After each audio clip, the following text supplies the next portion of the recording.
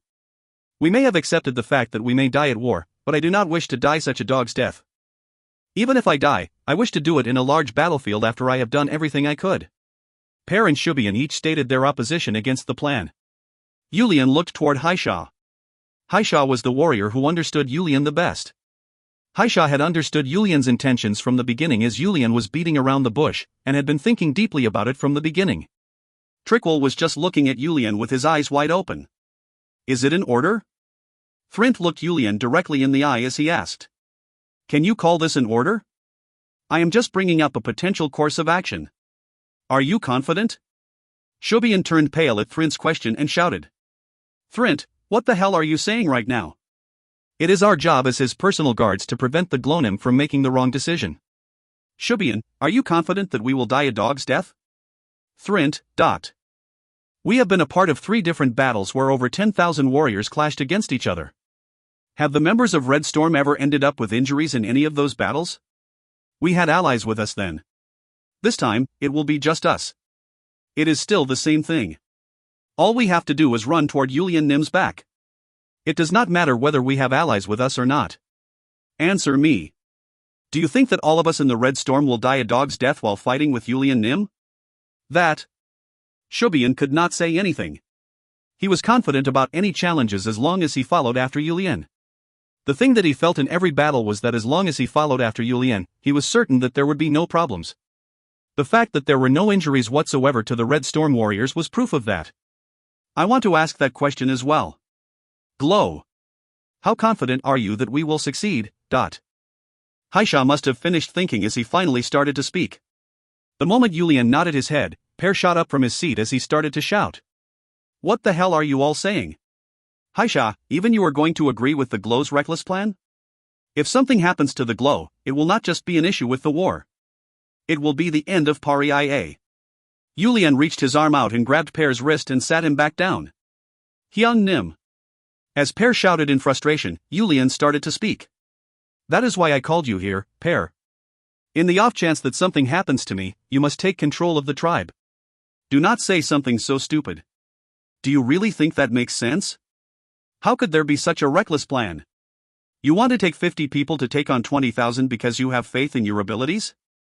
Hyung Nim, do you think that you are some kind of god? Pear. I cannot agree to this even if I die. You want me to take control if you go and something ends up happening? Do you think that the position of Glow is some type of child's play? Pear huffed and puffed as he looked toward the Red Storm warriors and started to speak. You all say something as well. Thrint stood up from his seat and started to speak. If it is an order, I will prepare. Thrint. Shubian grabbed onto Thrint and shouted, but Thrint did not move as he just stood there looking at Yulian. Haisha stood up as well as he started to speak. I also believe that we will not have any problems as long as we are with the Glow. I will convince the Red Storm warriors. Haisha, what will we do if even you are convinced by this unbelievable plan? This time, Shubian looked toward Haisha as he started to shout. He then started to speak toward Trickwell, who was still looking around at everyone. Trickwell, help me stop them. Shubian felt like he could stop this if Trickwell was on their side as they would outnumber them 3-2. But Trickwell looked toward everyone before hitting the table and starting to speak. Shit, whatever. Half of us have already agreed and the Glow is saying let's do it. All I can do is follow his will. Pear and Shubian looked toward each other and beating their chests with frustration in their minds. I will never agree with this. But if you still wish to go, I will follow you as well. You are not allowed to come. Hyung Nim, just why is it that you are allowed to do it but I am not?